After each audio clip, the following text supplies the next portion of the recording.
اللي له قرش ما بينامش، ما بالك بقى من اللي عليه.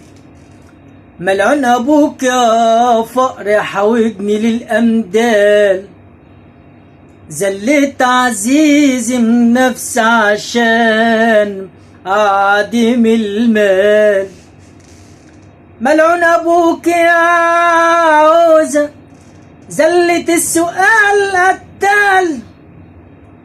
لو لعبت يا زهر واتبدلت لحوال، وركبت اول موجة في سكة الاموال، اروح لاول واحد احتجت له في سؤال، كسر بخاطري ساعتها ودواني ديت الحال. اعمل معي الصح انا واسنده لو مال. شكرا.